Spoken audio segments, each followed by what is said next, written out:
All right. We got a Nick Swisher interview coming up. There's no intro because you open a Zoom with Nick Swisher, you just start rapid fire talking about the Yankees, and then you never stop until you stop, and then you catch your breath, and you're like, damn, that was a lot of fun. So here is our conversation with Nick Swisher. Where are you? Tampa, Florida, boys. Okay. Which is nice. I just left the complex earlier today. We got all of our young studs in town right now, which is great. The offseason's such a good time, man, to especially see a lot of our youngsters really kind of growing, not only, physically, but the maturation process has been amazing. And just to kind of see them grow, man, can't wait to get them up to the Bronx, even though I feel like we're filling in a lot of those spots. I feel like we got a lot of kids in the wings that are waiting for their opportunity. Well, who are you with? Are you with just everyone, pitchers, infielders, outfielders, or are you? Yeah. Cash calls me a Swiss Army knife. Okay, right? I like that. Just kind of, hey, at the end of the day, I report back to Cash and Hal, and it's amazing, right? I feel like it's my 5th season doing this. Could not be more blessed to be part of the best organization on the planet, and as well, kind of to have a carte blanche sort of atmosphere. To last couple of years has really been dedicated to the player development side, which has been absolutely fantastic, man. To be able to win 2 championships out of the 5 that we had this past year, to see humongous prospects like Anthony Volpe kind of come up and turn into his own. Jason Dominguez really took some humongous steps moving forward. Obviously I have my favorites. MLB has their favorites as well. So just to be able to see the growth that we have as an organization, it's hard, man. It's so much more competitive than it has been in the past. And every year it seems like people are trying to swipe our coaches as well as our players. So we have to do our best to try and reload ourselves every year, because the New York Yankees, baby, hey, we just reload. We get ourselves ready for that next championship run. I remember reading about in 2016. Was that your first year with the Yankees as advisor in some role of the sort, 2016? Yep, 2016 was my first time. It was as soon as I retired, that was kind of right where Cash kind of brought me back in. He was like, hey, man, I need you back in the organization. Yeah, and it was by far one of the coolest phone calls I've ever been so blessed to have. Obviously, I got the first phone call saying, hey, we want you back as a New York Yankee, but you're going to have to go to AAA. That phone call wasn't nearly as exciting, but to be able to still be part of the organization, still wear that patch on my chest, on my head, like family, man. I mean, it's kind of like for you guys, you roll into the ballpark, kind of feels like Cheers. I know everyone from the moment I walk in, for whether it's people cleaning up the trash to, people handing out food, or, the security guards or whatever. That's one of the places that I can call home, and some place that I could not be more blessed to be able to have in my life. And that 2016 year, I remember the story because Hokie wrote about it in his book of the baby bombers, right, of you taking that whole crew out to Denny's, I think, and just talking about the expectations of the Bronx and dealing with the crowd and that maturation process. Do you enjoy doing that side, or is it mostly that side, or as well as like physical tools and baseball skills? Is it still both? Yeah, a lot, man. I mean, the game has changed a lot. I mean, ever since analytics have come into play, the way you coach is completely different than how I was raised.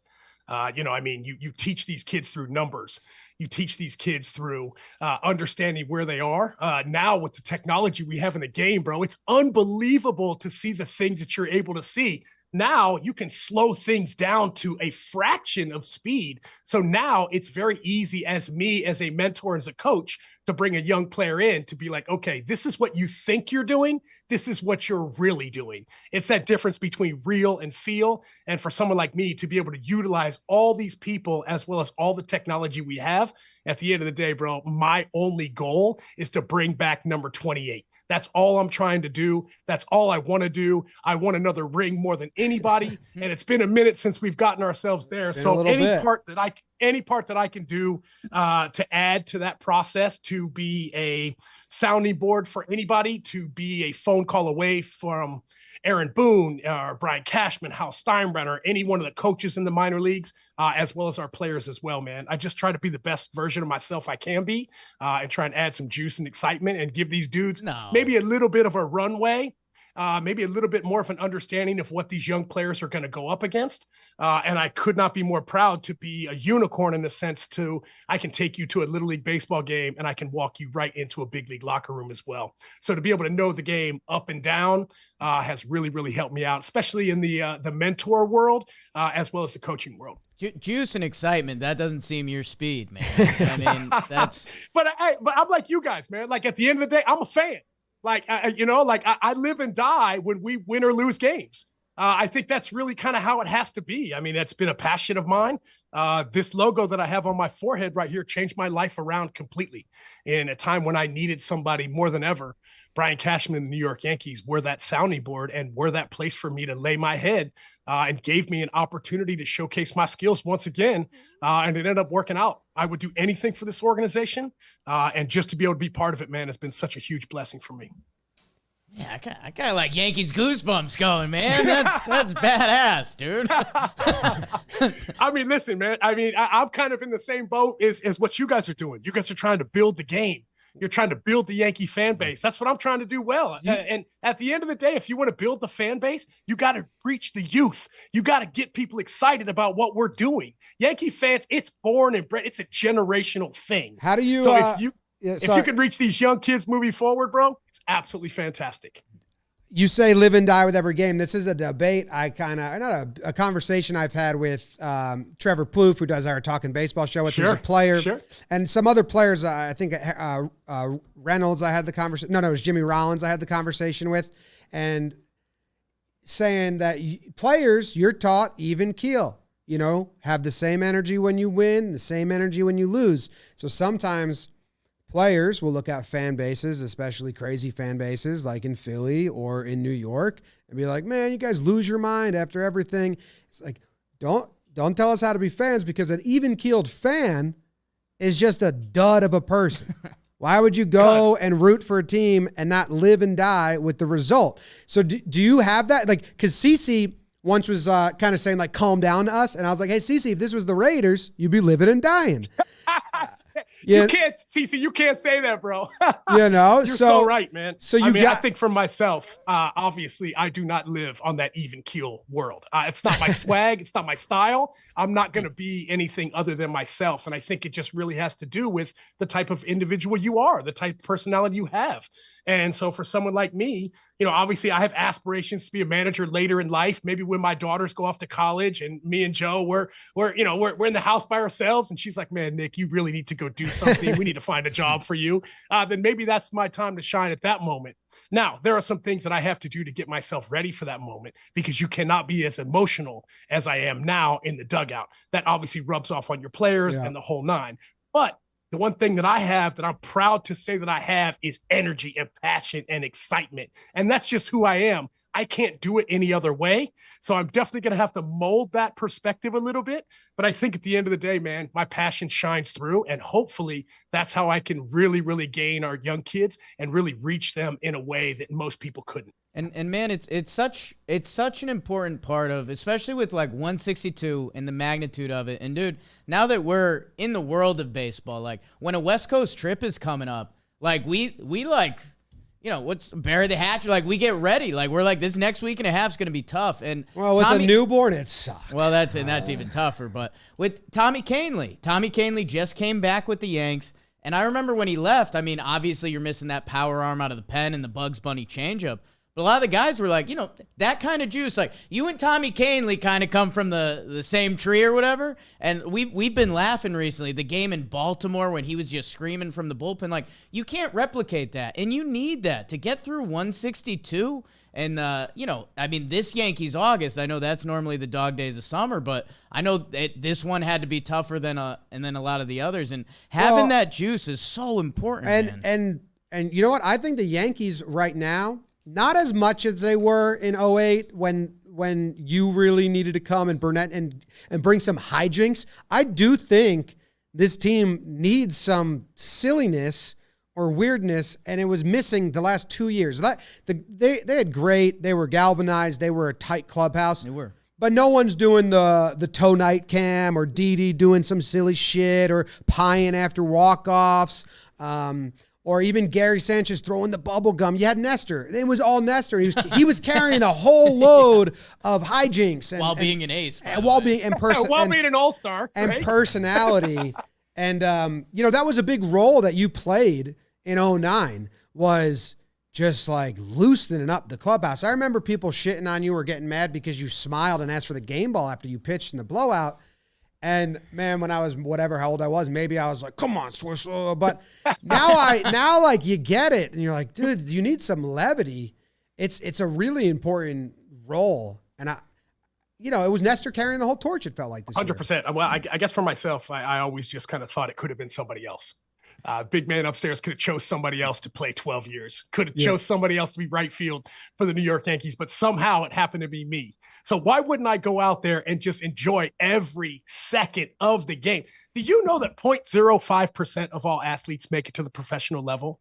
So if that's the case, and there's only 750 Major League Baseball players in the world, why the fuck would you not have the best time ever every time you took the field? It just made no sense to me, because I work with a sports psychologist by the name of Dr. Foote, and he was absolutely fantastic.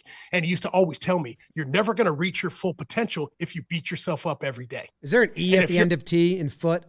Yes. Okay. Thank God. Yeah. Otherwise, you can't go to that guy. Yeah. Otherwise, Dr. Foot's out. Yeah. No, I just think for myself, maybe it was just my personality, and maybe it takes a little bit of time for people to understand exactly who I am. But I've been myself from the moment I was born, November 25th, 1980, up until today. When you can win over people like Michael Kay, I mean, eventually, bro, you feel like you're going to try and win everybody over. So for myself, just to be able to be so blessed, to be able to be part of this organization, to be able to have had the career that I've had, and to be put back in a position where you can give back. Because as an athlete, when you're done, what more can you do? I can't play anymore. I'd love to say I could. I physically in my mind think I can, but my body says, I don't think so. Well, we do have a request. We have a blitzball team. Jake and I need some help. Yeah. You know what? I've been watching those blitz balls. My guy Aaron Bossy played with you guys. Yeah. Dude, Bossy's the best. Mac played as well, which I thought was great. Yep. I mean, you have so many Yankees in there, bro. Yeah. Eventually, dude, your boy's going to have to show up at one point. Well, you know what I mean? We're trying to eventually put together a tournament where every team gets an ex-MLB player as a third teammate. That'd be sick. So team baggage may need some help. We do have a height limit, though. How tall? How tall? What's the, lie the other way? If you're not wearing shoes. 5'10", boys. All right. 5'10". 5'10". We can make that work. We can make that work. We can make it work. Yeah. Don't stand up super straight. No spikes. Just kind of like lean over. No spikes. Yeah. No, sir. Yeah, otherwise we're hunting down like Brock, Rollins, Pedroia. Yes. We got, no talls on our team. It is amazing what you guys have done, man. You guys have made just baseball so much more fun to pay attention to. I can't give you guys enough credit for what you guys have done. I remember when you guys first saw your first billboard over by Yankee Stadium, and you guys about shit yourselves. And I thought it was so cool to see the overall joy on your faces, because that's the type of joy you should have based around this game. It's not an easy thing to do. And branching back to what you were talking about with Nestor and bringing back Tommy Kahnle and guys like that, you got to remember, man, it's been 13 years since we won a World Series. There is a whole lot of pressure on each one of those guys in that locker room. And sometimes when you're in that pressure cooker, it's sometimes hard to feel like you can let loose and to be yourself, because you feel like you have so many things that you have to accomplish. The one thing that these guys need to remember is that these are our guys. These are our guys. Every time the pinstripes take the field, those are our guys. I don't care if you're with us for a day, a week, a season. Once a Yankee, always a Yankee. Most people need to remember that, but also, too, they can also say to themselves, hey, we can have a little fun as well as work, too, because as being around this team for as long as I have and watching the way Aaron Boone manages and has control of his team, these guys work their asses off. They work so hard each and every day. It's only a matter of time until we bust through and beat the Houston Astros and end up winning that World Series. I hope so. It should happen. Last year was looking like it was going to be awesome, and then it got not awesome, and then it got a little awesome, and then it got not awesome. But some I key should probably ask injuries. you guys this: what do you guys think about the new playoff format? Because winning your division and being one of the best teams in the league isn't always the best thing. Being able to have those 5 or 6 days off didn't seem like it helped any one of the seeds other than the Houston Astros. I'm not sold on it yet. But it's 1 year, so we'll see how it goes next year. But yeah, it seemed like that wild card wasn't a burden to anyone. Like, I don't know. It seemed like a benefit almost. If you win it, it's a benefit, which wasn't the case with the 1-game wild card. It wasn't like if you won that 1-game wild card, you were like you hit a turbo speed boost into the next round. You met the next round at level playing ground, where it felt like if you won 2 in a row or two out of 3, you were fucking going. That was a jump. Yeah, you were going 20 miles per hour now, and the other team's at 0. So, but it was 1 year, and we'll see how it goes. But I'm glad they try changes. The DS being 5 games, I think that's got to be the next one. I mean, we're connected in the game now, and obviously more playoff games mean more money, and it feels like it's heading that way. And just 5 games in baseball is but then it's tough. more day games. That's what I really didn't like about the wild card. We went from starting the playoffs with 2 must-win Game 7s. I know it sucks for the players, but for third-party fans, and that's who you need if you want money. You need 100%. Third-party fans to watch baseball. Your regional fan is going to watch the games, but you need a third-party fan. I tuned in for every game 1 of the 1-game wild card. I mean, Padres, Mets, day game. I got stuff going on during the day, and I can't. It's not a must watch. And there was too many day game playoffs. No other sport has that. So there was. I mean, you know what it felt like to me is once the playoffs started coming around, it felt like kind of like a Saturday, Sunday football, right? Yes. You had games starting at noon, and then you had the 3:30, and then you had the late night game. And so for me, it's almost kind of like, okay, great, man. At least I have the whole day scheduled. I know exactly what games are going on. I know what I've got to get done. So if I need to record a game in the middle to get myself ready, then maybe I could catch that late at the game. The cool thing about the MLB app is they'll shrink the games a little bit. And so if you miss out on the game, you can at least catch those condensed games. Not bad. Which is huge.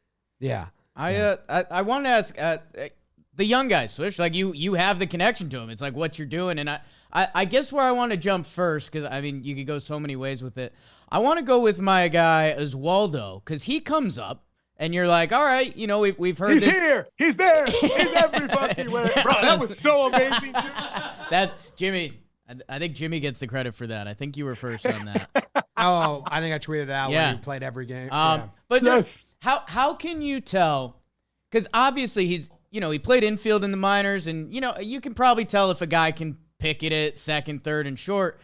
He's in corner outfield at Yankee Stadium with both. I don't have to tell you, but, and he's making great plays. Like, how can you tell a kid like that is going to be okay to stick in the outfield of Yankee Stadium? Or is it like, well, we think he can, and you're just going to find out real quick? I could have told you 3 years ago when I laid eyes on this kid, he was going to play in the big leagues. I just knew it. If you're just around him, his overall presence, the way he is, the way he helps everybody, you should have seen him when he got banged up earlier in the year. And he came back and he was at the complex working with all of our young guys. It was unbelievable to see him put all that effort in. And the coolest thing that I heard, the coolest story that I heard was from Harrison Bader. And he told me a story about OC, right? And he was like, oh, hey, OC, hey, man, I see you're playing right field tonight. I'll be in center. And OC was like, oh, yeah, that's my favorite position.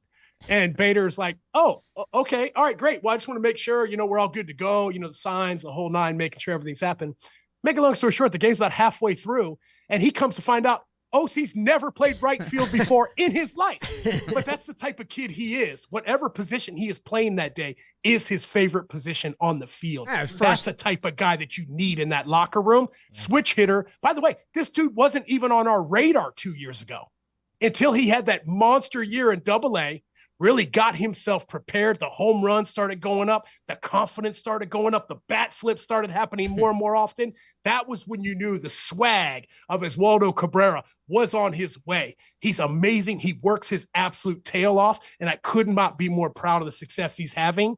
I mean, come on, man. For a guy that wasn't even on our prospect list to play in right field, hitting third for the New York Yankees in the Bronx, that's pretty freaking special. For a guy like him to be there, man, I could not be more proud of him. And he also carried a little bit of that fun weight that isn't guaranteed when you call up the young guys, but that's what they always say. Like, come on, call them up and give them a spark. Well, this kid plays right field for the first time, brings a ball back, lands, and flexes before his feet touch the ground with his tongue out. And it's like, shit.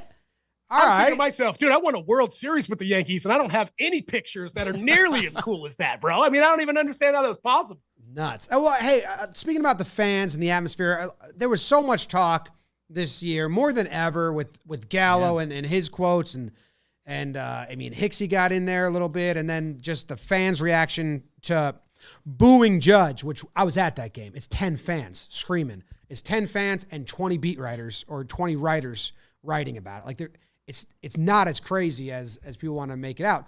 But you got the wrath of Yankees fans at times. Oh yeah. You were in those right field, in that right field. How did you deal with that? How did you compartmentalize, like, they boo you, but they cheer you? Or how do you explain that to the young kids? Like, comes along with the territory, boys. Yeah. You want to be a New York Yankee? That's just what it is. Because the fans in New York know the game of baseball through and through. There's a runner on second base. You move a runner over, the place goes berserk because they understand what that means to the game. Hey, listen, if you're playing like shit, you're going to get booed. That's just kind of how it is, right? Ask Derek Jeter, ask Mariano Rivera, ask Jorge Posada, ask Andy Pettitte. All those dudes at one point or another have been booed in their Yankee career. It's not a knock on you. It's an emotion. It's something that comes out. We are normally used to being number one. And when we're not number one, as fans, just like myself, hey, I want to see us play better. I want to see us be at the top of the division. I want to see us bringing home championships every year. I want to see us having that parade every year.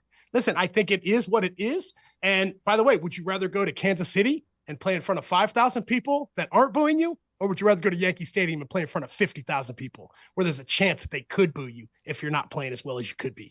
Yeah, and then the cheers will be louder than the boos, and they'll be just as quick. And I always say, don't boo a guy as he walks up to the plate. You know, that's when it gets fucked up. But it's reactionary. It's in Kansas City, it's a groan that's probably quiet, and in New York, it's just a boo that's loud. It's just like, boo! I don't want to see that. I wanted the opposite. Totally. I mean, listen, for myself, I was able to play for 5 different organizations in my career. And the pressure is it's not even close. Being a New York Yankee is definitely up there at the top. And I think that's something you have to understand coming in. I mean, obviously, if there was a stat that could tell you how somebody adapts, if you could quantify that number, that would be amazing. We would look for the most adaptable players that we could find, because you're going to have to go through some struggles that you're going to have to go through in New York that you might not go through anywhere else. So for someone like me that went through all of that and loved every second of it, by the way, I would pay $1 million to get booed right now by 50,000 people. You know what I'm saying? So I think just at the end of the day, it's just the overall perspective you put on it. I think most people need to realize it's not a personal thing. It's just an in the moment sort of thing. Yeah, there's not even names on the jersey. Not even names on the jersey. So at the end of the day, it's not necessarily booing you. It's just booing the fact that we're not where we want to be as an organization and as a fan base. And at the end of the day, man, fans pay their money. They pay for our salaries. If it wasn't for the fans, no way players would be making the money they're making now. No way Aaron Judge gets $40 million if we don't have 50,000 people in the stands on a nightly basis. So at the end of the day, it's sometimes hard to go through, but it is part of the deal.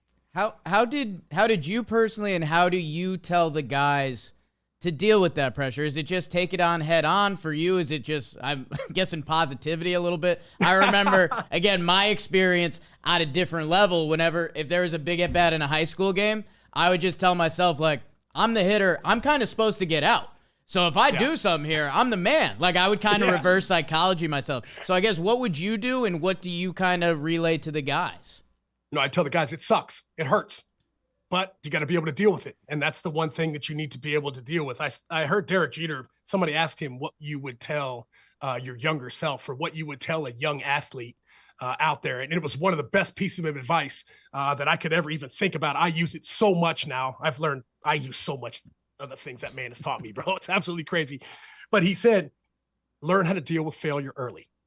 Because the problem is if you don't know how to deal with failure on an everyday basis. I mean, we're in a job where if you fail 7 out of 10 times, baby, we're celebrating. Yeah. We're going to the hall. We're Fred McGriffin it, bro. We're all over the place, you know? So I think just in general, it is something that you definitely need to be able to handle. It's not easy to do, but that's why there's only 750 big leaguers right now. It's not an easy thing to do, and that's what makes being a professional athlete a very special thing to be able to accomplish. You grew up, well, actually, here's a trivia question. Your dad and Aaron Boone's dad shared a dugout. Oh, yeah. In one game. Do you know that game, Jake? I do not. 1976 All-Star game. That's right, baby. That's pretty cool. My pop's cool. number 9, Chicago Cubs, bro. Chicago Swish, baby. Knows the streets, knows the people. That's what he says all the time. How many father-son All-Star combos are there? Oh, that is a good question, bro. I couldn't tell you. That's got to be a small list that you guys are part of. Yeah, there's a couple lists that my father and I are on, and I could not be more proud to share that with him. Was both of us were first-round draft picks, which is amazing. To be able to do that is absolutely fantastic. And obviously to be able to play in an all-star game, both of us played for Team USA. So literally I just kind of fell right in my father's footsteps, whether I wanted to or not. That's exactly where I ended up. So to be able to accomplish the things we have, it's so nice to be able to sit back here on this side of things and to be able to share that knowledge and to give that knowledge back and to do our best to help young players reach that pinnacle of where they want to be faster and quicker. Because nowadays, man, it's almost like you get to be 25, 26, 27 years old in the minor leagues. It's almost like that guy's old. He's too late. But then again, I'm seeing guys that are 30, 31 years old getting like 8 and 9 year contracts these days. So, which is absolutely crazy. I mean, when I was 30 years old and I was going through my, free agency, getting 5 years was like a huge deal for a 30-year-old at that moment. Now they're saying to themselves, wow, guys are 30 years old. They're just now hitting their prime. They're just getting themselves ready. So for myself, man, I don't know how many father-son combinations in the All-Star game there was, but I would say it's probably maybe 15, 20, something around there. That would be my guess. There's some big ones, but yeah, that's pretty awesome. Did you grow up when, cause he was done playing. Does your dad stay around the game? Was he coaching or managing or around clubhouses, or were you kind of removed from, the pro level? Insight? So my dad played from 73 to 83, retired when my brother was born in 83. I was born in 80. My father started coaching up again in 85 with the Cleveland Indians in A-ball. And so my first summer that I'll never forget, man, I was 6 years old in Waterloo, Iowa, bro, wrapping up tape balls, dude, like after the game, picking up all the aluminum cans, because that's how I ended up buying my first mitt. Was after the games, I would save up as many aluminum cans as I could and ended up saving like $60 and got myself a Buddy Bell glove. I still have that glove to today. So I'll never forget that. That's kind of the grassroots for myself. I grew up in the minor leagues, with my dad. Obviously the manager sits in the very first seat. And so for myself, man, I was all over the place. I was riding up and down all over the buses, like trying to find cool spots to go. And obviously, 1986, bro. That was so long ago. There was a lot different in 86 than it is here in 2022. But I think for myself to be able to grow up in the minor leagues, it gave me a huge understanding of what talent really meant. And in my mind, talent meant nothing, because I saw so many guys with talent fall on the wayside, and I knew that I never wanted to be that guy. And I guess maybe that's why my personality was what it was, because I saw the guys with the most talent I've ever seen in my life were so hard on themselves, and they just never, ever made it. 50% of first-round picks don't make it to the big leagues. That's absolutely insane. So to see where the competition level is in 2022, I want to do my best to be the best mentor, the best coach, the best friend that I can be. Because at the end of the day, boys, I try to consider myself, I'm Ted Lasso, dog. I'm going to love on these dudes as much as possible, because I've realized with this younger generation that if you have to have tough conversations with these kids, you better have that relationship locked and loaded and in place. Because if you don't, they'll just push you aside and move on to the next person. So for someone like me, I do my best to try and to build my relationships up with these young kids, and then do my best, if there needs to be a tough conversation to be had, do my best to help out guys like Kevin Reese and Eric Schmidt, guys like that on our minor league side, Aaron Gershenfeld, who's absolutely fantastic, Matty Tallarico, Joe Migliaccio, the list goes on and on. These are the guys that I want to help, because I have no agenda. My agenda is to make things better each and every day, and that's what I try and do.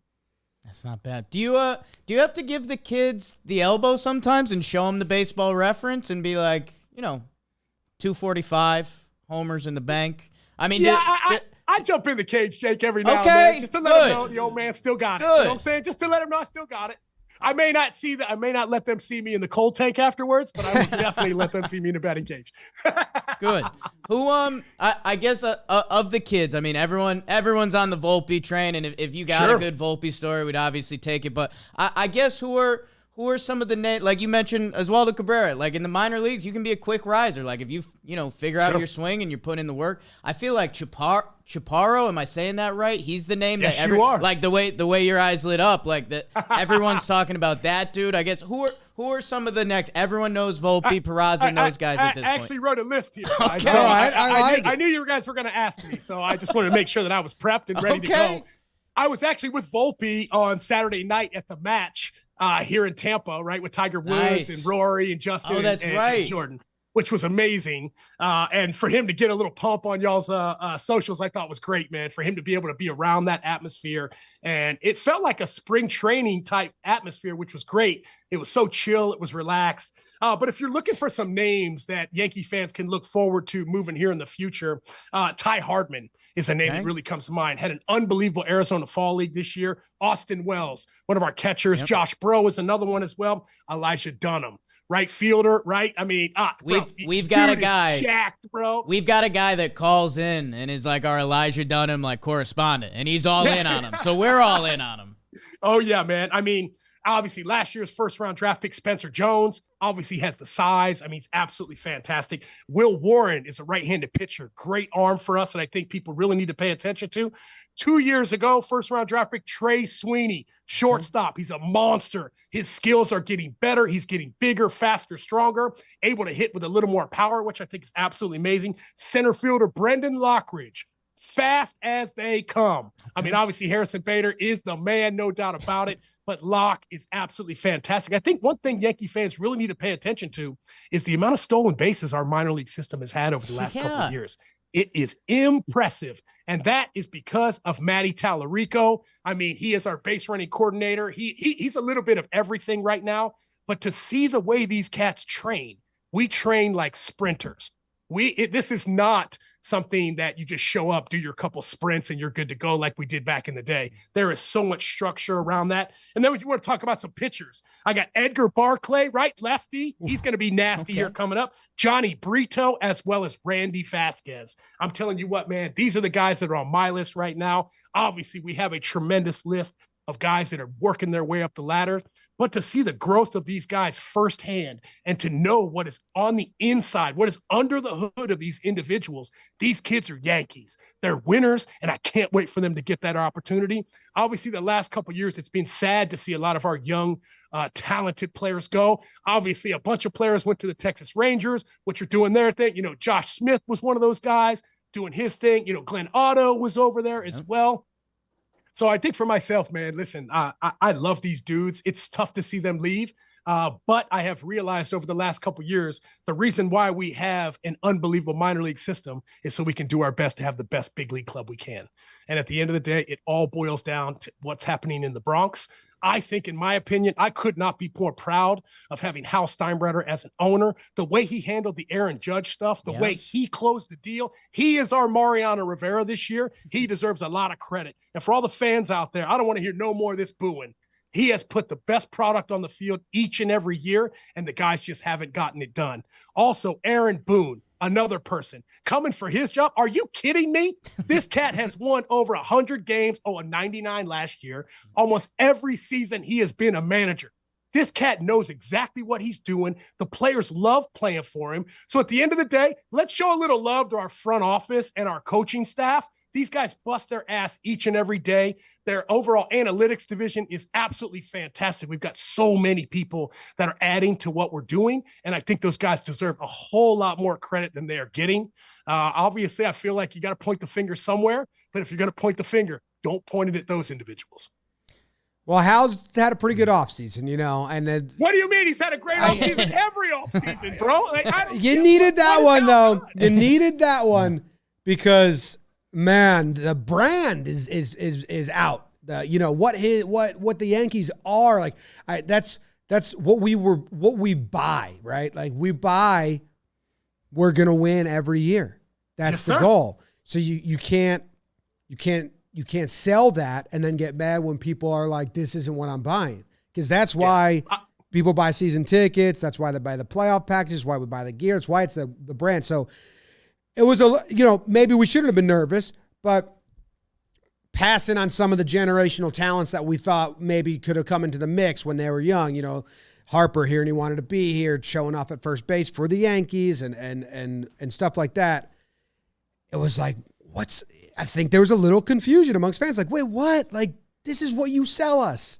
This is why we're here. Sure. I think one of the things that I think really needs to change, and I was actually on my podcast this morning, interviewed our guy, Mark Feinsand, who's absolutely fantastic.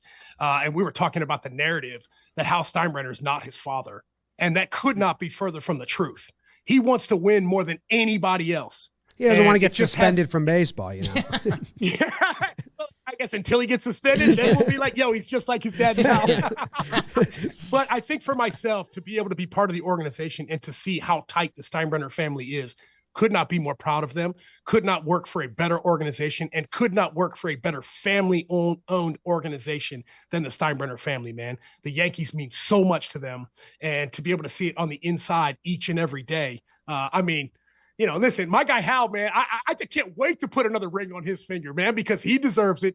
He's gone through a little bit of it, but to see him handle this Aaron Judge contract the way he did, and to be able to jump up there with that ninth year and give him that 360, dude, that's worth every penny, jersey sales. Like you said, everything you said. I mean, the packages, the overall season tickets, like all that stuff. We win one World Series, all that stuff ends up paying for itself. Now you said you work with Cashman. I mean, do you throw some subtleties in there? You're like, hey, Cash, you cover up what you guys need to do. And then you're like, Rodon would look pretty good in pinstripes, huh, Cash? Like, are you ever leading into him like that or what?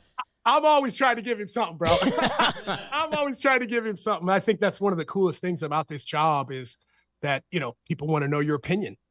Because I think that everybody in the organization realizes how much this means to me, as well as just the overall knowledge that I have of the game. I could not be more blessed. Obviously, I don't stick my nose in things that I don't belong in. I know my role. I stay in my lane. But I think any time that I'm called upon, I'm always there with an answer. And I'm always trying to give the best advice that I can moving forward. I try and do a lot of the inside work. I try and work on the culture, the camaraderie, things like that, things that I know that I'm really, really good at. And then sometimes you got to leave those big decisions up to the big guys. You can obviously give your opinions, but at the end of the day, hey, those numbers, it's hard to fight those numbers. And to be able to be in the position we are right now, obviously being able to win the AL East, multiple divisions. Somebody asked me the other day, would you rather be an organization like the New York Yankees that fights for the division every single year and has been in the playoffs, 27 out of the last 30 years? Or would you rather be the Boston Red Sox, who have won maybe 3 or 4 World Series titles, but have finished last 5 or 6 times in the division? So I think there's just a certain way you want to look at it. I think we're doing our best. We're knocking on that door to get that number 28, and I think it's coming sooner than later. Like that. I like number 28. I do too, bro. I mean, Joe Girardi tried to wear the number, bro. That was pretty fun. His best to try and make it happen. I just think we're in such an amazing position right now, and bringing back our big man, that's definitely a huge jolt for the fan base as well as for players. I mean, we saw Nestor, bro. He's super juiced up about it. Him and Harrison were at the basketball game the other night. They're in New York handing out food to everybody. Seems like the Yankee brand is only getting better, and all we have to do is just cross that finish line one more time. I'm going to do some word association with your player association. Are you ready? Baby. All right. I'm ready.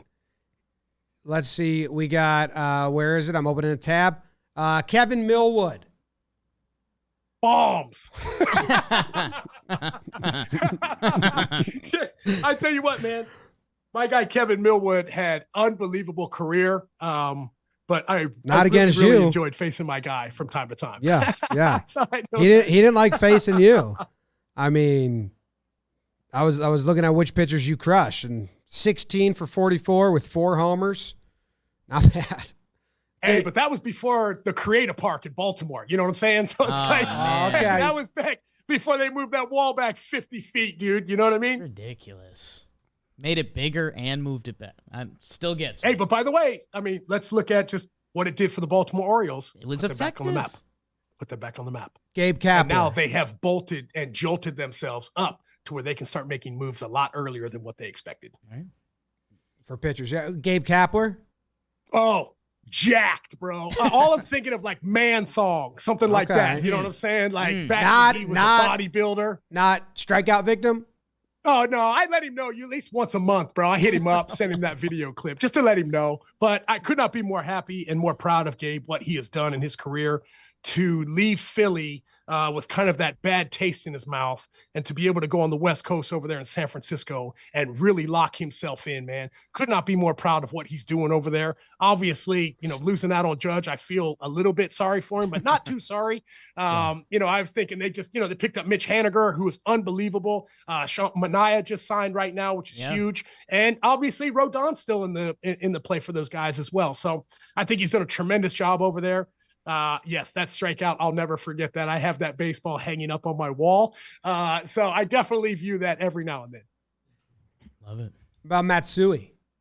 Oh, Godzilla, bro. MVP. Thank you for my World Series ring, big man. You know, that was, I mean, the fact that he didn't even play multiple games on the road and still won the MVP in 09 is absolutely unbelievable. I think he got one pinch hit in Philly and ended up hitting an Oppo homer, which I thought was amazing. You know, he was a special advisor for a long time as well, and I learned a lot from him. We spent a lot of times together in the dugout just talking about the game and listening about the game.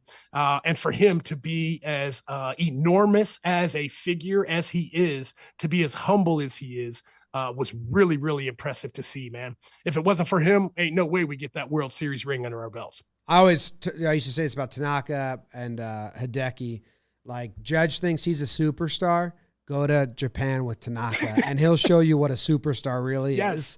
It's just a different beast of fame. It is, bro. I mean, you have Tanaka, you have Matsui. Obviously, Ichiro was a Yankee there for a hot minute. I mean, you know, listen, there's what Kodai just signed with the Mets, so I'm interested to see how he's going to play over here. But I think what's amazing is this is such a global game. I think that's what individuals need to understand. This is not just a United States thing. This is not just a Dominican Republic thing. This is a global game. That's what makes it so competitive moving forward. So for all the kids that are out there that want to be Major League Baseball players, understand where the battle lies. It's not about being the best player on your team. It's not about being the best player in your city. It's not about being the best player in your state. It's about being the best player in the world. And that's what you should be shooting for. So just a little advice for me moving forward. Love That's that. Yeah. Are you doing any WBC stuff? I mean, the speech you just gave, it feels like you should be in that USA locker room.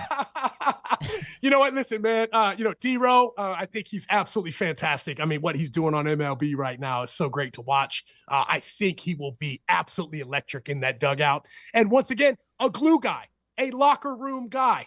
So I think he's got himself in a great position right now. I'm not sure if he has aspirations to be a manager moving forward, but if there was somebody to pick to be the manager of Team USA for the WBC, I don't think there's anybody better than someone like a DeRosa right now. We saw him at winter meetings, and he was doing his press conferences, and he was saying, man, I'm used to being on TV. I got to learn coach speak and how to not say so much. He's like, I'm giving him too many details. Yeah. It was pretty funny to see. Well, I think he's going to have a tremendous coaching staff along with him as well. So, you know, that's the one thing that you got to understand as a manager. You can't put all the pressure on yourself.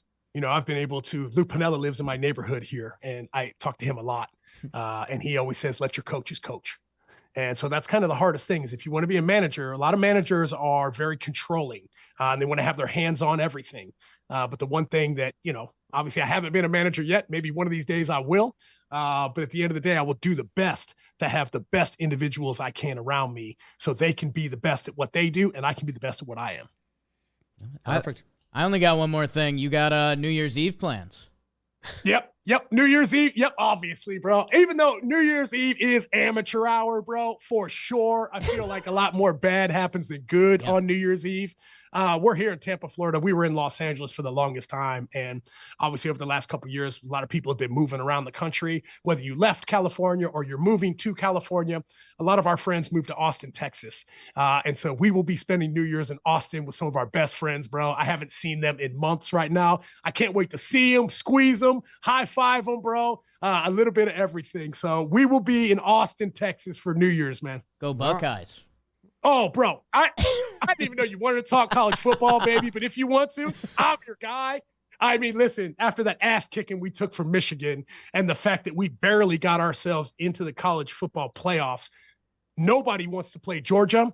And I think this is the moment right here. My guy, CJ Stroud, hasn't been the best season he's had so far, but I think this could be one of those magical. You remember when 12 Gauge took over? Yeah. Right? You remember when he took over, when what's his name went down? Next thing you know, he beats Wisconsin. Then all of a sudden we beat Alabama in New Orleans, and then we beat Mariota in the finals, which I thought was absolutely amazing. So it definitely can, but then we had Ezekiel Elliott in the backfield, bro, doing his thing. So that was a lot of fun to watch, but it has been tough the last couple of years to watch Michigan absolutely wax us. But listen, I mean, we've been doing our thing, and, at least we're finding ourselves in the playoffs.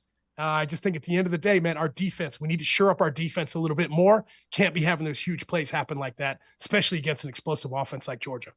Win the Natty, and then hold that over Michigan fans. Yeah, no doubt. I mean, listen, come on, Coach Harbaugh. Let's go, baby. What you got, man? Oh, man. You two in a room. Tell you My what, God. I'd rather be playing TCU. I can tell you that than in Georgia. Yeah. No doubt about it.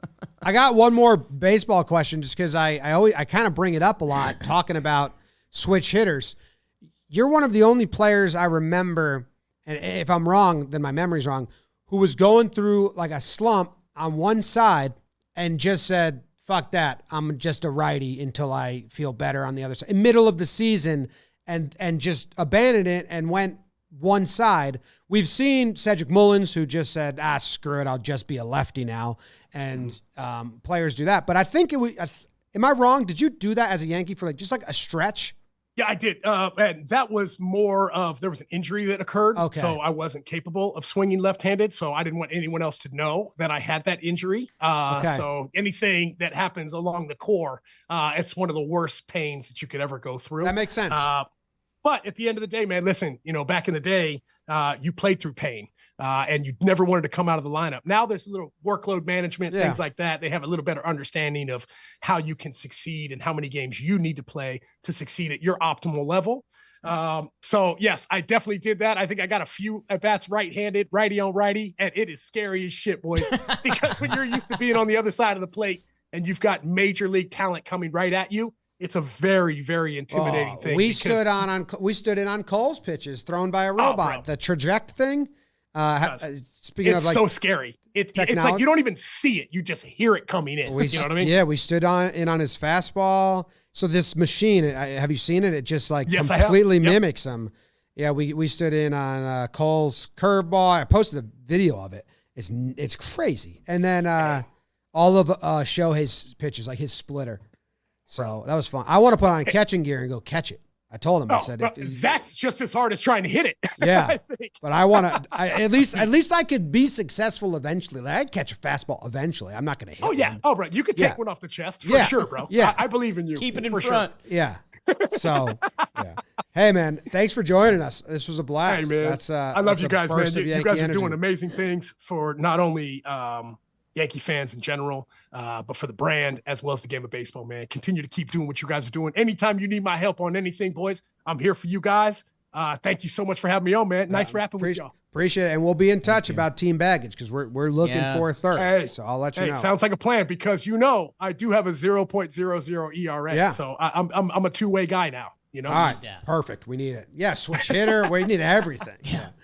All right, man. Have a great one. Thank you. Man. Peace out, fellas. Take it easy, y'all. See ya. Thanks, Swish.